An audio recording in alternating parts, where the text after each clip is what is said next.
एक्स एनडिबिफोरनि मोनफ्रोमबो भिडिअआवनो आं एक्स एनडिबिनि खोथाखौ सोसनखागोन आरो आं सोबायानो थागोन मानो होनबा जायखि सरकारानो फै आं उनाव बिपिएफनि पइन्टआवबो आं बेखौनो लाबोखागोन हाग्रामानि दालालि बिपिएफ सरकारनि हाग्रामानि खिथु सुग्रा बा कमेन्टफ्रा जोबोर मोजां स' लोगोफोर आं कमेन्टखौ थेवब्लाबो बुङा नोंथांमोननि सिगाङावबा देखाया आं बे बिथांमोननि नामखौ मेनसन खालामनो सानाखै थेवब्लाबो आं दिनै हरनि समाव नोंथांमोननो भिडिअ लानानै फैदों मानो होनबा गोबां मानसिया आंखौ बिपिएफ हान्जानि मानसि बा हाग्रामानि खिथु सुग्रा माग्रा होनना बुंदों निस्सय जोङो गोरिब मानसि दुखिया मानसि नङा होमबा जों दासिमबो बाहेरायाव थानानै जादों जोङो दुखिया मानसिया बा जाम्बा जाम्बि मानसिया जों दा बायदियाव हाग्रामानि खिथु सुग्रा मोनबाबो जों मावनांगोन सोरबा प्रमदनि खिथु सुग्रा मोनबाबो जों मावनांगोन सोरबा बिजेपि सरकार अर्थात हेमन्त बिश्व शर्मानि खिथु सुग्रा मोनबाबो जों मावनो गोनां जागोन नङा होमबा लोगोफोर हेल' एभरिवान गुड इभिनिं आसा खालामदों नोंथांमोना समावबो मोजाङै दं आरो लोगोसे आंबो मोजाङै दङ स' लोगोफोर दिनै आं बे मोनानि समाव मानि सोमोन्दै भिडिअ लानानै फैदों होनबा निस्सय नोंथांमोना सिगांनि स्क्रिप्टआव नुनानै बुजिया नङा बुजिदों नङा होमब्ला सिगाङाव होनाय जोंहा हेमन्त बिश्व शर्मा बिथांनि भिडिअखौसो आं लाना फैदों मानो होनोब्ला बेयो क'क्राझाराव एसे बिटिआरनि 3 बोसोर जानायनि माखासे हाबाफारि लादोंमोन नैबेयाव माने माखासे मोजां बिबुंथि होदों बे बिबुंथिखौ माने नोंथांमोना जाहाथे जोबजासिम नायगोन आं बेखौनो आसा खालामहरो आरो निस्सय नोंथांमोना आं आसा खालामहरो जे जानला मोनला नोंथांमोना अननानै भिडिअखौ जोबजासिम नायालासिनो जानला मोनला कमेन्ट खालामनो नाङा मानो होनबा गोबां मानसिया गोबां गोरोन्थि कमेन्ट खालामबाय थायो भिडिअखौ फुरा नाया ससेल' नायसै आरो कमेन्टखौ जानला मोनला खालामसै मानो होनब्ला जोङो गेजेरनि मानसि जाना जोङो गेजेरावनो बुंनो गोनां जायो दिनै जोङो हरनि समावबाबो जोङो मानो खारनाव भिडिअ लाबोदों दिनैनि दिनाव जोङो अर्थात जाय बिथांमोना गाज्रि कमेन्ट खालामहरो बेफोरो अननानै प्लिज कमेन्टखौ खालामालासिनो आरो हायोब्ला नांगौ जायोब्ला आंनि भिडिअखौ नायाब्लाबो जागोन बिथांमोना मानो होनोब्ला मोजां मोना जेला नायनाया मानि खारनाव बिथांमोना माने माबा मोनसे गाज्रि कमेन्ट खालामनोबा मानो थाखायसो बिथांमोना कमेन्टखौ खालामखायो गोबाङानो बुंदों आंखौ माने नोंखौ मिथिखायो जोङो हाग्रामानि दालालसो नोङो हाग्रामानि खिथु सुग्रा माबा सुग्रा होननानै बुंहरदों नाथाय बेफोर बाथ्राखौ साननानै बुङोब्ला मोजां जायो मानो होनबा जोङो नंगौ नोंथांमोननि बुंनाय रावा थिगानो दे जेन'बा आं हाग्रामानि मानसि जाखो मा जाखो आरो बबेयाव सिन दं आंहा हाग्रामानि मानसि होननानै बा आंहा बबेयाव इउपिपिएलनि मानसि होननानै सिन दं बबेयाव बिजेपिनि मानसि होननानै सिन दङ जोङो गेजेरनि मानसि जेला जोङो जाय सरकाराव थागोन बा जाय सरकार सालायबाय थागोन बे बिथांखौ जों बुंनो गोनां जागोन जाय बायदि मानसिफ्रा दिनै सरकाराव गैया जों बेखौ मा होननानै बुंगोन जोङो देलाय अराय सम जेन'बा प्रमद बर' सारनि खुगायाव बा जा फेरेंगा सारमोननि खुगायाव गबिन्द बसुमतारी सारमोननि खुगायाव 17 बोसोरनिल' खोथा ओंखारबाय थायो जों बे खेत्रआवसो जों बुंनो गोनां जायो दिनै 17 बोसोराव बिथांमोना मा मावदों मा मावाखै बेखौ बुंबाय थानो एसेबां गोनांथि गैया दिनैनि गेजेराव नोंथांमोना नैबे भिडिअखौ जोबजासिम नायनानै ला हेमन्त बिश्व शर्माया दिनैनि गेजेराव बबेबा कंग्रेसनिनो बबेबा हाग्रामानिनो बेफोरबायदि मावैखौ बांद्राय बुंनो नागिरला आनज्रायबाय थिग बेफोरबायदिनो हमनानै ला प्रमद सारमोनाबो फेरेंगा सारमोनाबो बांद्राय मालायफोरखौ बुङालासिनो गाव गावनि खामानि मथे गाव मावलांबाय थाबानोथ' बेफोराव सोर एथ'ग्राब कमेन्ट खालामबाय थानो बा अबजेक्सन लाबाय थागोन जों साफ्रोमबो इउटुबार जानानै जोङो इउटुबारा जि जोङो माखासे पइन्टफोरखौ दोनखुमा नांगौ बेथ' नङाना जोङो लानानै फैगोन जा भिडिअ मोन्दों बा जा नुदों जोङो जा खोनादों जों बेफोरखौसो लाबोगोन नोंथांमोना भिडिअखौ फुरा नाया माया नोंसोरो अननानै प्लिज माने जानला मोनला कमेन्ट दा खालाम मानो होनबा कमेन्टखौ खालाम एसे बेलेग रावजों अयथासार नायजायै गाज्रि नोंथांमोना कमेन्ट खालामो जे जों बेयाव दुखु मोनो मानो होनबा बयबाबो दुखु मोनगोन नोंथांमोना जाय कमेन्ट हरदों बे बिथांमोनाबो बेफोरबायदि दुखु मोनगोन जों दाबायदियाव बुङोब्ला आरो नोंथांमोना साननो नाङा जे नोंथांमोना इउपिपिएलनि जानो हागौ बा इउपिपिएलखौ जोङो एथ'ग्राब दुसिदों होननानै नोंथांमोना माब्लाबाबो दासान जोङो गाबोन समफोर जेनेबा इउपिपिएलआ मोजां मावबाय थायोबा जों इउपिपिएलनि मोजां माबाखौ जों लाबोगोन थारैनो जुदि उनावहाय बिपिएफआ सरकार फैफिननायनि गेजेरजों बिपिएफ सरकारा जुदि गाज्रि मावोबा जों बिपिएफखौबो जों दुसिखागोन मानो दुसिया जानो जों गेजेरनि मानसि जेला जोङो सोरखौबा बुंनांगौ बा सोरखौबा बुङालासिनो थानांगौ बेथ' नङाना जोङो साफ्रोमखौबो बुंगोन ना मा होनो लोगोफोर आरो नोंथांमोना अननानै जाहाथे जायफोर आंनि भिडिअखौ नायनानै मोजां मोनाखै बे बिथांमोना हायोब्ला आनसाबस्क्राइब खालामना लाफिनबाबो जेबो नङा मानो होनोब्ला नोंथांमोना आंनि भिडिअखौ नायनायनिफ्राय नायनानै मोजां जागोन खारन नोंथांमोननि थाखाय आंनि बुंनाया मोजां नङाब्ला आंनि मोनफ्रोमबो पइन्टआ नोंथांमोननि माइन्डआव नांहैयोब्ला बिखायाव नांहैयोब्ला अब्ला नोंथांमोना आंनि भिडिअखौ नायनानै मा फायदा दङ नङा होमबा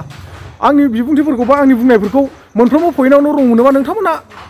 आंनि भिडिअखौ नायनायनिफ्राय नायनायानो साबसिन आन खालामना लाफिन नङा होमबा सोरबा सासेया बा सासे सानैया आंनि भिडिअखौ आन खालामना लानायनि खारनाव आंनि चेनेला दि थैलांगोन बा आं थैनानै थांगोन बेथ' नङाना नायग्रा दङ गोबां मानसिया नायगोन जायफोर मोजां मोनो जायफोर आंजों सापर्टआव दङ बे बिथांमोना नायगोन जाय मानसिफ्रा मोजां मोना बेफोरो आनसाब खालामना लाबानो जाबाय अरजाया मानो होनबा जोङो गेजेर मानसि जानानै जों गेजेरनि जानोसो बुङो आरो आङो बुंबाय थादों एक्स एनडिपि बिथांमोनखौ जेरैखि जाया मानो प्रमद सारमोना बा हेमन्त बिश्व शर्मा मोना फेरेंगा सारमोना बिसोरो बिटिआरनि सरकाराव दं नालाय बर्थमान पावाराव दं नालाय बै बिथांमोनखौ जाहाथे रन्जन दैमारिजों लोगोसे बा रन्जन दैमारिजों जेलाव थाफानाय माखासे लिडार केडार्सफोरखौ दिरुननायनि गेजेरजों उदां अख्राङाव जायफोर दङ न' बै बिथांमोनहाबो दासिमबो गोजोनै ओंखाम बोथिसे मोनजायाखै दै गरदसे मोनलोङाखै बै बिथांमोनखौ जाहाथे माने बिथांमोननि केसफोरखौ उइथड्र खालामनानै होयो आरो लोगोसे एक्स एनडिपिफोरनि रिहेबिलिटेसन जिथुनाखि मोननांगौ दङ बे मोन्थाइफोरखौ होयोब्ला मोजां जागौमोन होननानै जों बुंबाय थादों बेयावबो गोबां मानसिफ्रा कमेन्ट्स खालामहरदों नोंनो दिरुनहैदो रन्जन दैमारिखौ नोंनो बरनहै नों खैजन मानसि गावथारबोखो माखो बेफोरलाय मा कमेन्ट जाखो हा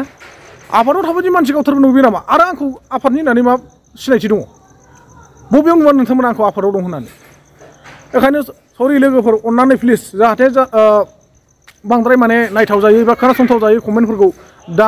दाहर अननानै आं नोंथांमोनखौ रिकुवेस्ट खालामो बे हरनि समावबाबो जाहाथे नोंथांमोना जायफोर आं बारे बारे बुंदों जायफोर मोजां मोना आंनि भिडिअखौ नोंथांमोना आनसाब खालामना लाबानो जाबाय आरो आं अराय सम एक्स एनडिपिफोरनि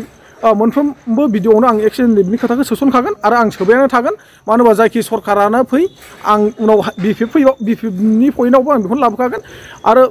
माने जोङो एक्स एनडिपिनि खोथाखौबो जोंहा सोसननांगौ गोनांथि गैयामोन प्रमद सारनि माबायाव बा इउपिपिएल सरकारनि सायाव माब्रै होनोबा बिथाङा बै जेब्ला हाजार हाजार बर' फिसाफोरखौ लानानै सोमावसारदोंमोन बड'लेण्डनि थाखाय बे समाव बिथाङा बुंदोंमोन नोंथांमोननो नांगौ जायोबा आं भिडिअखौ दा बायदियाव होफिनगोन जिथु बिथांनि बुंनाय बाथ्राफोरखौ नांफिनगौ जायोब्ला बिथाङा बुंबोदोंमोन जे बर' फिसाफोरखौ लानानै आं मालाबाबो सिटनि थाखाय सोमावसाराखै आं मालाबाबो एमएलए एमपि बा भट दारायनो थाखाय सोमावसाराखै रायजो राजाखौ समाधान खालामनो थाखाय रायजो राजा बर' फिसाफोरनि जेंनाखौ फोजोबनो थाखाय माखासे एनडिपिफोरनि जेंनाफोरखौ फोजोबना होनो थाखाय आं बेखौसो सोमावसारदों होननानै अब्ला दिनै निस्सय बिथांखौ गोबां रायजोआनो नुदों बिटिआर एकर्डखौ खालामना फैनायनि उनावनो सिटआव जिरायनाय अब्ला बेयाव एसेबाबो बयबाबो बुंखागोन मानो बुङा जानो आरो बिथाङा बुंदोंमोन हाग्रामा महिलारि सरकार सालायबाय थानाय समाव हाग्रामा महिलारिखौ खुथार बुंदों हाग्रामा महिलारि बायदिबा आङो रन्जन दैमारि सारखौ बर'नि सासे बिर जोहोलावखौ गोसो जायोब्ला गाबोननो दिरुननो हायो होननानै बुंदोंमोन अब्ला दिनैनि दिनाव प्रमद बर' सारा सरकार सालायदों 3 बोसोर जाबाय अब्ला मानो गगोन गयैनि जेबो खोथायानो ओंखारा आरो प्रमद सारनि खुगायाव मानो रन्जन दैमारिनि खोथायानो फैया मोनफ्रोमबो बिथिङावनो नाय मोनफ्रोमबो बिथिङावनो नुयो प्रमद सारनि खुगायाव माब्लाबाबो रन्जन दैमारि सारनि बा एक्स एनडिपिनि खोथायानो ओंखारा अब्ला जोङो बेफोरबायदि बाथ्रायावसो जों बुंनो गोनां जायो जोंनि गोरबोआव दुखु दङ मानो होनबा जोङो पाब्लिक जानो हागौ जोङो सासे जाम्बा जानो हागौ थेवब्लाबो बिथांमोना हारिनि थाखाय सोमावसारबोनायमोन जेरै बै समाव बिएलटिफ्रा माने बिटिसि एकर्डनि गेजेरजों बा बिएसि एकर्डनि गेजेरजों गासिबो बिएलटिनि सोमावसारनाय बा हाथियार दैनाय सुबुंफ्रा उदां जादों थिग बेबायदिनो एक्स एनडिपिनि मानसिफ्राबो बा एनडिपिनि मानसिफ्राबो उदां अख्राङाव फैनांगौ जों बेखौसो आसा खालामो नङा होमबा लोगोफोर लोगोफोर दिनै आं हरनि समाव भिडिअ लाबोनायनि खारना बेनो नोंथांमोना दा दिनै हेमन्त बिश्व शर्माया जोबोर मोजां बिबुंथि होलांदों मानो होनबा रावखौबो बियो खोथा नारनानै बुङाखै सोरखौबा बियो जावाखै बेफोरबायदि बुङोबा जोबोर मोजां जायो बेखायनो नोंथांमोना बे भिडिअखौ देखायनो होननानै आखायाव लाना फैनाय जादों अननानै नोंथांमोना हरनि समाव आं भिडिअ लाना फैदोंब्लाबो नोंथांमोना बे भिडिअखौ नायलांदो आरो जोबजासिम नायगोन होननानै आं नोंथांमोनखौ आसा खालामनाय थाबाय কোকৰাঝাৰ লোকসভা সমষ্টিত ইউপিপিএল আৰু বিজেপি দলে যুটীয়াভাৱে প্ৰতিদ্বন্দ্বিতা কৰিব বিটিআৰত 2খন আসন আছে দৰং ওদালগুৰি আৰু কোকৰাঝাৰ বিজেপি আৰু ইউপিপিএল দলে 2খন আসন আমাৰ নিজৰ ভিতৰত আমি ভগাই ল'ম আৰু আমি একেলগে নিৰ্বাচন খেলিম মই তেনেকুৱা ধৰণৰ ব্যক্তিৰ সম্পৰ্কত আলোচনা কৰিব খোজা নাই যিটো দলে সিট পাব প্ৰাৰ্থী সেইগৰাকী দলে দিব মই কাৰো ওপৰত কমেণ্ট দিব নাযাওঁ কাৰণ এতিয়া কোনে কোকৰাঝাৰ দৰং ওদালগুৰি এটা আমি ভগাই ল'ম সিটটো ভগোৱাৰ সিদ্ধান্তটো হ'ব তাৰ পিছত প্ৰাৰ্থী ঘোষণা হ'ব প্ৰাৰ্থীটো সেই দলে কৰিব যি দলৰ ভাগত টিকটটো পৰিব তেওঁলোকৰ এইটো অধিকাৰ আমাৰ বিৰুদ্ধে ৰণনীতি প্ৰস্তুত কৰা সেইটো তেওঁলোকৰ গণতান্ত্ৰিক অধিকাৰ তাৰ ওপৰত মই কি কমেণ্ট দিম গুৱাহাটী উচ্চ ন্যায়ালয়ে এই ক্ষেত্ৰত কেইবাটাও গুৰুত্বপূৰ্ণ ৰায়দান কৰিছে বিটিআৰ চৰকাৰৰ 3000 কোটি টকাতকৈ অধিক বিল পেণ্ডিং হৈ আছিলে আৰু যিবিলাক সামগ্ৰী আছিলে কৰবাত যদি কম্বল এখনৰ দাম বজাৰত 100 টকা বিটিআৰত সেইখনৰ দাম 1500 টকা আছিলে এটা বেলেগ ধৰণৰ পৰিৱেশ এটা বিৰাজ কৰিছিল কিন্তু আজি পৰিৱেশ বদলিছে বিটিআৰ চৰকাৰে সুপাৰ 50 কৰিছে 5জন লৰাই IITত স্থান পাইছে তাৰমানে BTRৰ পৰিৱেশ আজি BTRত দুৰান কাপ হৈছে নলেজ ফেষ্টিভেল হৈছে গতিকে BTRত এটা ভাবিব নোৱাৰা পৰিৱৰ্তন এটা যোৱা 3 বছৰত হৈছে এটাও সাম্প্ৰদায়িক সংঘৰ্ষ হোৱা নাই কোনো পলিটিক্যাল মাৰ্ডাৰ হোৱা নাই আজি প্ৰথমবাৰ আজি প্ৰত্যেক নহলে আগৰ চৰকাৰখনৰ দিনত কোনোবা নহয় কোনোবা এটা পলিটিক্যাল মাৰ্ডাৰ বছৰত হয় সাম্প্ৰদায়িক সংঘৰ্ষ হয় আৰু মানুহৰ বাক স্বাধীনতা নোহোৱা হৈ গৈছিল আজি মই যেতিয়া BTRত আহো অনাবৰু মানুহ এজনেও মোক কয় দাদা আমাৰ গাঁৱৰ ৰাস্তাটো কৰি দিও এই পৰিৱেশটো নিৰ্মাণ কৰাটো বহুত টান কাম আছিল আগতে অনাবৰু মানুহ এজন ওচৰতে নাহিছে দূৰত থাকিছিল যে কি হ'ব খুদিলে আকৌ কাৰবাৰ টাৰ্গেটে হৈ যাও নেকি আজিতো হেতু পৰিৱেশ নাই আজি প্ৰত্যেকখন আঁচনি যদি অৰুণোদয় আহিছে বৰুৱে যদি 30টা পাইছে অনাবৰুৱেও 30টা পাইছে বা বেছিয়ে পাইছে এই এটা পৰিৱেশ নিৰ্মাণ হৈছে ই যদি আৰু 5 বছৰ চলি থাকে আমি আন্দোলনৰ আগৰ অৱস্থালৈকে ঘূৰি যাব পাৰিম মই কোনো ব্যক্তিলৈকে মোৰ সব বন্ধু মানুহ গতিকে মই কাৰো ব্যক্তিগত সমালোচনা নকৰো যেটো কাগজৰ কথাখিনি মই কৈছো আৰু মই কাকো ব্যক্তিগত মোৰ মুখ্যমন্ত্ৰী আসনখনত আছো কাৰো ওপৰত ব্যক্তিগত কমেন্ট দিয়াটো উচিত নহয় তেখেতৰ স্থিতিটো এনেকুৱা যে তেখেত আমাৰ লগতে আছিলে কিন্তু গুৱাহাটী উচ্চ ন্যায়ালয়ত কিছুমান গোচৰ চলি আছে তেওঁৰ ST ষ্টেটাছ লৈ গতিকে ইলেকশনত তেওঁ খেলিব পাৰিব নোৱাৰিব কি আছে কি নাই হেতু তেওঁলোকে জানিব কিন্তু GSPৰ ফালৰ পৰা এতিয়ালৈকে আমাক কোনো আবেদন কৰা নাই যে আমাক সিটটো এৰি দিয়ক বুলি যদি কিবা আমাক আবেদন কৰে लोगोफोर नोंथांमोना निश्चय जोबजासिम नायनानै नुदों नङा होमबा नुनानै बुजि मोनबाय हेमन्त बिश्व शर्माया माबायदि खोथा बुंदों जास्ट बेयो मोनसेल' एसे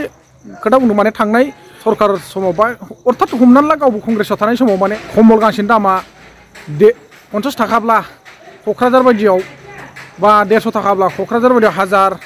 1000-1500 थाखा होनानै बायनो गोनां जादों बे बाथ्राखौ बुंदों नाथाय बेफोरबायदि बाथ्रायाथ' दिनैसिमबो दङ BJP सरकार फैनायनि उनावबाबो बेयाव कंग्रेस थानाय बा UPPL थानाय बा BPPनि समाव जानाय बेफोरबायदि नङा दा नोंथांमोना निश्चय बुजि मोनदों जोबनायाव नङा होमबा आरो माखासे फरायसाफोरखौ माने मोजां खामानियाव सोसनदोंनावनो साबा सुबुंखौ बेफोरो जोबोद रोजा रोजा साबायखर नङा होमबा दा बेखायनो आं बे हरनि समाव भिडिअखौ बांद्राय गोलाव खालामनो सानला लोगोफोर भिडिअ जोबोद गोलावबो जाना फैबाय आं बेखायनो दिनै भिडिअखौ एसेखिनियाव फोजोबनाय जाबाय जय हिन्द बर' हारि